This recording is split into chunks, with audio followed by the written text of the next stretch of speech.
All right, let's get back to business. Let's get up there. Right. Good idea. Birth control.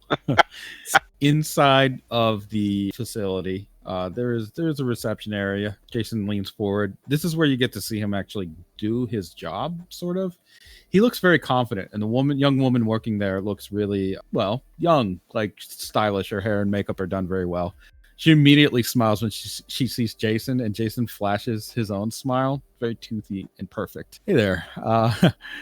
Sorry, I see you're busy. I just need to, get in, talk to Dr. Mambo. I think he's expecting me, Jason Valley. And she looks pretty just charmed. It was almost effortless on his part. But you guys have like been around him when he's just like miserable, beat up, scared, out of sorts. Right now, he looks like almost celebrity level polished. Just in the moment, she gets on the phone for a moment, types in a few things on a keypad, and the door opens up. All right. Yeah, thanks. He like winks at her. All right, come along, interns. Really a lot to learn and see here as we all do the intern thing, which you are. Yeah, totally an intern. Yep, totally. Hey, what school are you guys with? Oh, we need a cover. Ooh, trick question. You're destroyed. Boom. No, That's how you lose your lead. Armstrong University. Yeah. All right. Armstrong University is where you guys are from. You're taking a course in investigative journalism. I am just here doing helping you get your credits. He kind of like smooths his hair back. Just follow my lead and we'll be all good. Any you questions? Actually give credits? Well, I mean, technically I could, yeah. Yes. Marisol's on her Moby doing some speed reading on who they're about to interview real quick. Jason kind of like leads ahead of you guys, like kind of smiling and waving to people as he goes. Jim, you are stopped immediately by a guy who it's like a big buff security guy. Hey. Hi. Hey, you. Where'd you get that fucking suit? Friend got it for me. Nice. He kind of just nods approvingly. Gotta get me one of those fucking suits. It's a nice fucking suit. He kind of walks away shaking his head. God damn. Marisol, having seen that, like winks at Jim and like nods her head like, yeah, looking good, my man. Maybe I'll even try to get art of this. Just so we're clear, it is a ridiculous looking kind of teddy bear. It's a furry suit with a teddy bear head etched, like kind of embroidered into the back.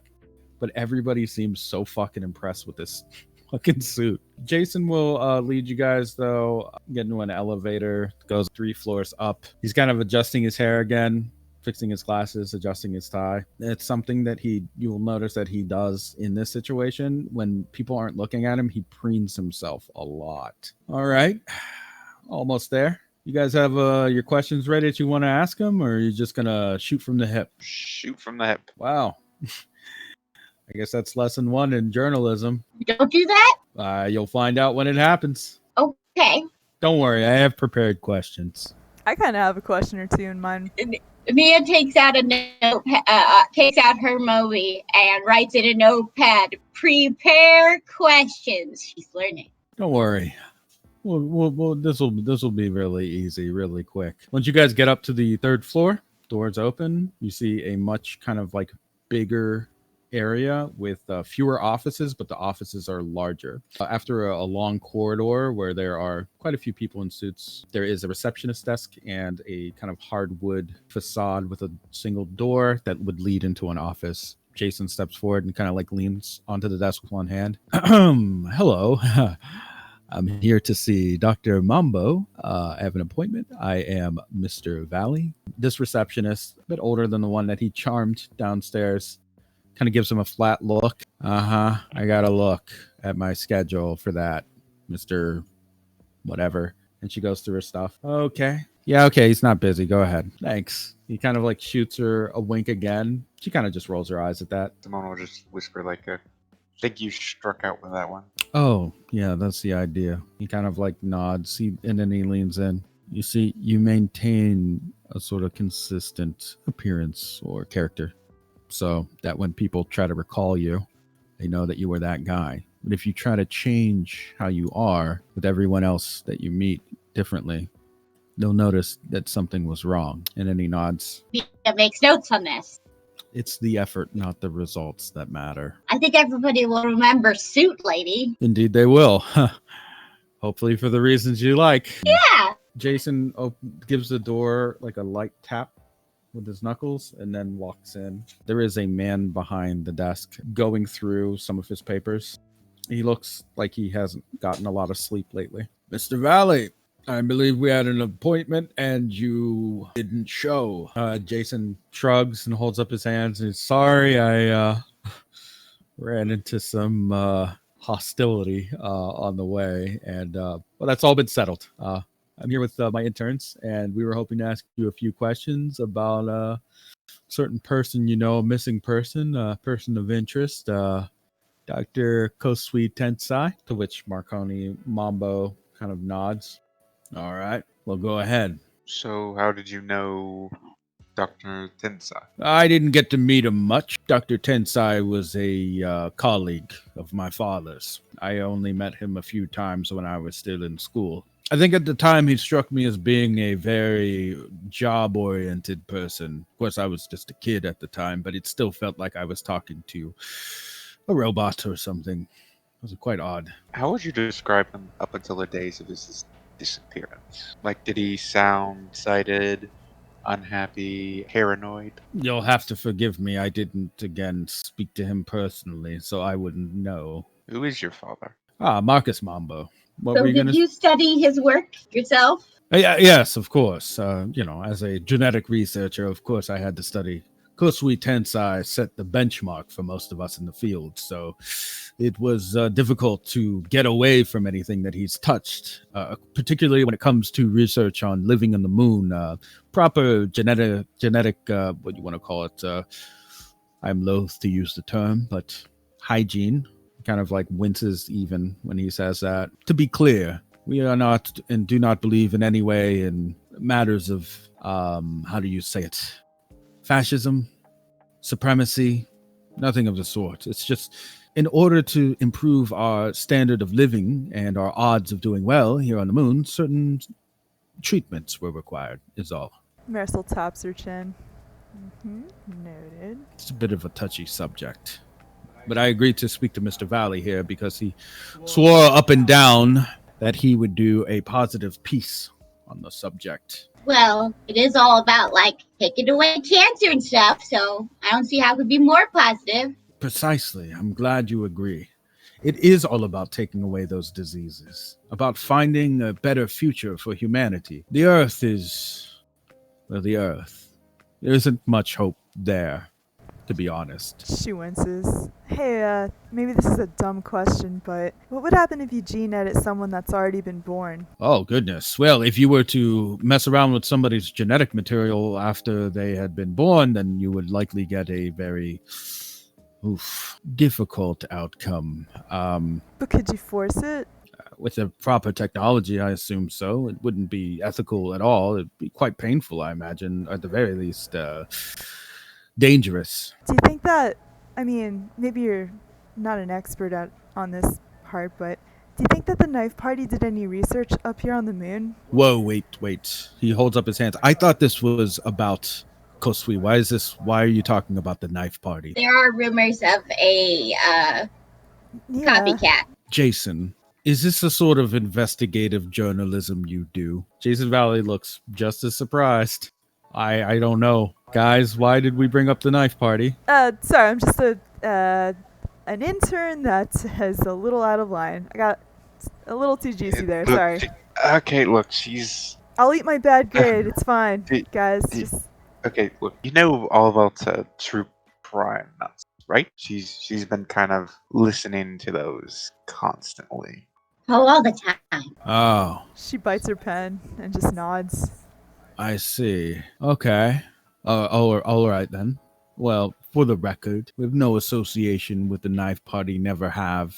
I know that's a consistent conspiracy theory, and quite frankly, I am sick of it. The all idea that we'd ever be involved in such a thing is just detestable, honestly. For all the work that we've done, how many children wouldn't have lived or walked or spoken or been older than 4 years old if it weren't for the work that we're doing. And then what do we get? Conspiracy theories from whack jobs and lunatics who listen to podcasts or what have you, participate in forums for discussion. It's all quite tiresome, as a matter of fact. She raises her hand. Yes. Yeah, sorry, that's me. I was just trying to.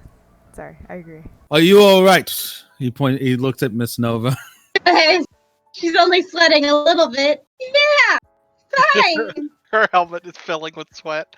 Is there something the matter? Why are you wearing that ridiculous helmet? She has, I've got a small form of LDD. I'm fine. yeah, she likes to think she's a, LDD. yeah. One of the unfortunate side effects of the gene treatments that we provide. Not well known, but it is true. Oh yeah, it was probably made here. Very much. Marisol's eyes widen. Wow. But he points at Nia. Don't I know you from somewhere? You probably know my parents. Oh, and who might they be? I'm Nia Nova from the Nova family. The Nova family. Oh. Yeah. Ah, yes. He holds up a finger and turns to his computer and begins typing up information. Yes, I actually personally oversaw your genetic development. Whoa. Yay! That's neat. That's really weird. You're like my grandfather, my second grandfather. It's hard to compete with my first grandfather. You and thousands more, but yes, I was personally requested to. Your parents are quite persuasive, and I felt it best, I think. That must mean you're the best. They only like the best. Very true, and they certainly do. Marisol mutters under her breath, well, he might have messed up a little bit. Hey! Oh, Marisol looks off to the side, kind of whistling. Would you two stop trying? Yes, well, Great work. thank you.